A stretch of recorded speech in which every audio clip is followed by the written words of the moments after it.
नमस्कार, मैं हूं आपके साथ कविता राणा। मुख्तार अंसारी के बाद अब क्या अगला नंबर आजम खान का है? इन दिनों देखिए यही एक सवाल राजनीतिक पंडितों के दिमाग में सबसे ज्यादा घूम रहा है। अब ये जग जाहिर है कि यूपी को अपराध मुक्त बनाने में जुटे योगी बाबा चुन चुन कर कुख्यात अपराधियों को मिट्टी में मिला रहे हैं। योगी की यूपी पुलिस बदमाशों के लिए यमराज बन चुकी है। अभी तक देखिए अपराधी जमानत तुड़वाकर जेल जाते थे, लेकिन अब वहां भी जाने से डर रहे हैं, क्योंकि देखिए बीते कुछ समय में कुख्यात गैंगस्टर्स का जो हर्ष हुआ है वो सबके सामने है। खूनी खेल खेलने वाले कुख्यात गैंगस्टर, चाहे वो विकास दुबे हो, अतीक अहमद हो या फिर मुख्तार अंसारी, जिस तरीके से इस दुनिया से इन लोगों की रवानगी हुई है उसे देखकर गुंडे माफिया कांप उठे हैं। आलम यह कि अब आजम खान की जान को भी खतरे में बताया जा रहा है। हम उन्हीं आजम खान की बात कर रहे हैं जिनकी सियासी ताकत के आगे अखिलेश यादव कई दफा बेबस नजर आते थे।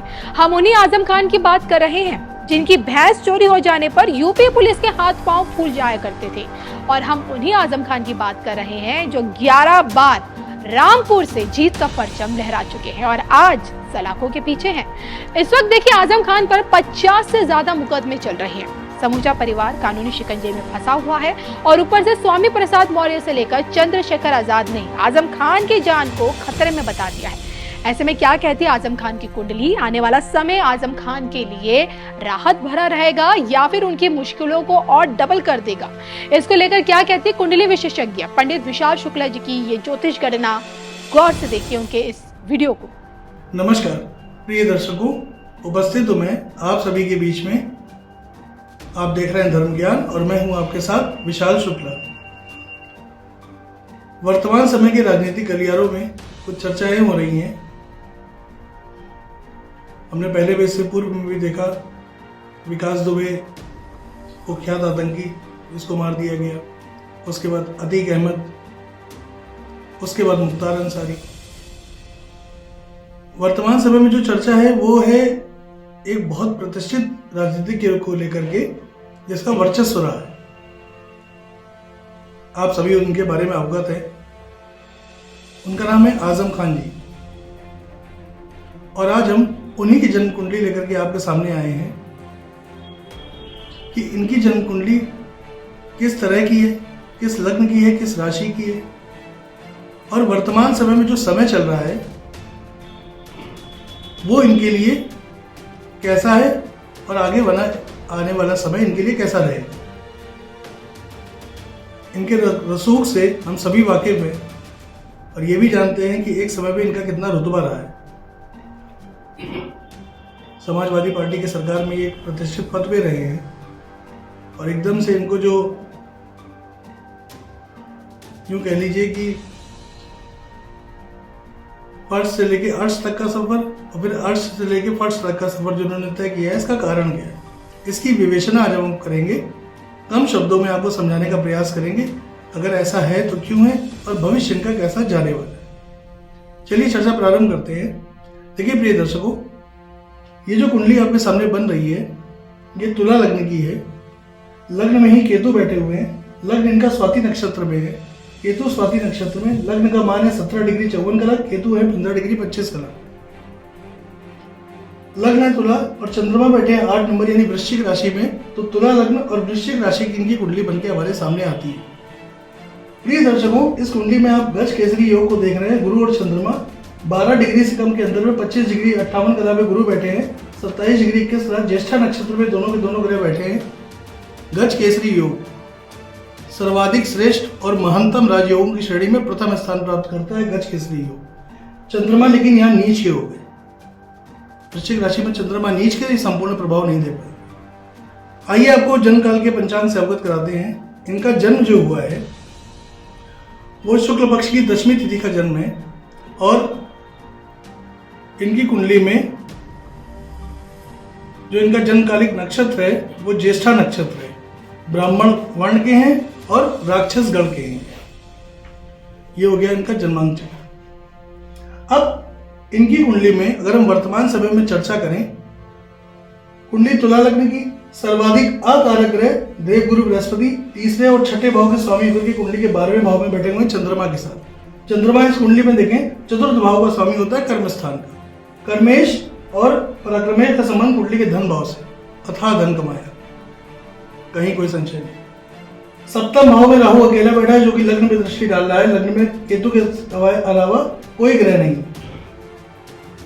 सप्तम का राहु, लग्न में केतु में दृष्टि उसकी पड़ गई। कंफ्यूजन और भ्रम की स्थिति जीवन पर्यंत। कुंडली को देखिए, कुंडली कहां से मजबूत हो रही है। लग्नेश का भाग्य भाव में बैठना, ज्योतिष शास्त्र का कथन है कि लग्नेश जब कुंडली के भाग्य भाव में या कुंडली के जिस स्थान पर बैठेंगे उस भाव के प्रभाव में वृद्धि करेंगे। तो लग्नेश भाग्य भाव में बैठे 14 डिग्री 13 कला के साथ आद्रा नक्षत्र राहु के नक्षत्र में, राहु के साथ तात्कालिक मित्रता में बैठे हुए, बहुत बढ़िया पॉइंट। सूर्य दशम स्थान पे दिग्बली 28 डिग्री 13 कला अश्विनी नक्षत्र में, केतु के ही नक्षत्र में बैठा है, दिग्बली होगा, बहुत बढ़िया। अब आते हैं इनकी कुंडली में लाभ भाव में। इनकी कुंडली के सर्वाधिक योग कारक ग्रह शनिदेव चतुर्थ और पंचम भाव के स्वामी होकर लाभ भाव को देख रहे हैं। लाभ भाव में बैठे हैं बुध के साथ, भाग्येश के साथ युति बना के। पंचमेश और भाग्येश की युति लाभ भाव में अत्यंत श्रेष्ठ। डिग्री वाइज बात करें तो 2 डिग्री 22 कला मघा नक्षत्र में, केतु के नक्षत्र में बैठे हैं शनिदेव, और बुध भी क्रमशः 0.47 डिग्री मघा नक्षत्र में मृत अवस्था में बैठा हुआ। अब ज्योतिष शास्त्र का कथन है यो यो भावा स्वामी दृष्टो युतोवा तस्य भावस्य वृद्धि, यानी कि जो ग्रह अपने ही घर को देखता है उस भाव के प्रभाव में वृद्धि करता है। इन सूत्रों को अगर कुंडली में आप देखें तो ये सूत्र अपने आप में अद्भुत है, अद्भुत। इस कुंडली को देख के कोई नहीं कहेगा मंगल इनकी कुंडली में कुंडली के 12वें स्थान में बैठे हैं। चित्रा नक्षत्र खुद के ही नक्षत्र में मंगल इस कुंडली में सप्तमेश और साथ ही साथ धनेश होकर के व्यय भाव में बैठे हुए हैं।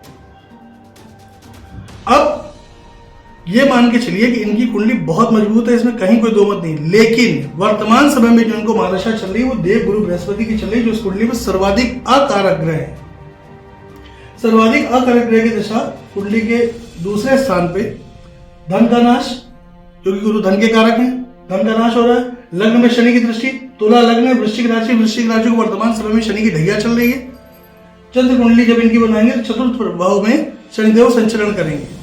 चौथे घर में शनि का संचरण, ये घर तो देंगे लेकिन घर का सुख नहीं देंगे। याद रखिएगा ज्योतिष शास्त्र का अगाध सूत्र है कि चौथे में शनि अगर अकेले बैठ जाए तो ये भूमि भवन वाहन एक से ज्यादा संख्या में देंगे, बहुवचन में देंगे, लेकिन उसका सुख नहीं लेने देंगे, जो कि वर्तमान समय में स्थिति बनी हुई।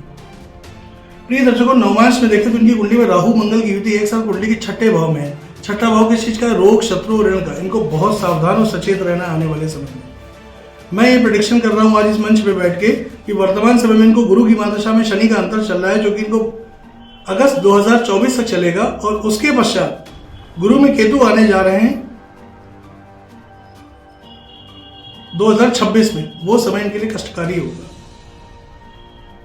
अगर हम पॉइंट वाइज बात करें, गोचर की स्थिति को समझ ले तो वर्तमान समय में गोचर इनका तुला लग्न के हिसाब से कुंडली के 6ठ भाव में और वृश्चिक लग्न के हिसाब से 5म भाव में राहु गोचर कर रहे हैं, जो कि बिल्कुल ठीक नहीं है। बहुत सतर्क रहें, बहुत सचेत रहें, बहुत सावधान रहें। ये कुंडली अपने आप में मजबूत है, लेकिन नवमांश की स्थिति जो मेरे सामने आ रही है तो नवमांश इनका बहुत अच्छा नहीं है। इनको चोट चपेट एक्सीडेंट का बहुत ध्यान देना होगा, स्वास्थ्य का बहुत ध्यान देना होगा, पेट में कोई दिक्कत ना हो इस चीज का इनको बहुत ध्यान देना होगा। आगे आने वाले समय में चिंताएं इनकी बढ़ेंगी, तकलीफें इनकी बढ़ेंगी। इस बात से इनकार नहीं किया जा सकता, क्योंकि वर्तमान समय में जो दशा चल रही है वो षष्ठेश और पराक्रमेश की चल रही है, जो कि 8वें से 8वां होने के कारण तीसरा भाव भी एक तरह से मृत्यु को ही दर्शाता है। तो प्रिय दर्शकों, ये एक संक्षिप्त भाषा में हमने इनकी कुंडली का अध्ययन किया और आपको समझाने का प्रयास किया कि इस कुंडली में कितनी पावर है। लेकिन नवमांश याद रखिए प्रिय दर्शकों, नवमांश को कभी मत भूलिए। ये सिर्फ आईना है, ये आपको सिर्फ चेहरा दिखा रहा है, लेकिन असल में अंदर से आप क्या है वो आपका नवमांश बताता है। तो नवमांश की व्याख्या अगर हमने समझ में जो मेरे आ रही है, जो जिस हिसाब से मैं प्रेडिक्शन कर रहा हूँ, इस हिसाब से इनका समय ठीक नहीं चल रहा है, गोचर की स्थिति ठीक नहीं है, और आने वाले समय में गुरु की महादशा इनके लिए कष्टप्रद साबित होगी। प्रिय दर्शकों, आज के लिए बस इतना ही। पुनः आपसे मुलाकात होगी, तब तक के लिए नमस्कार।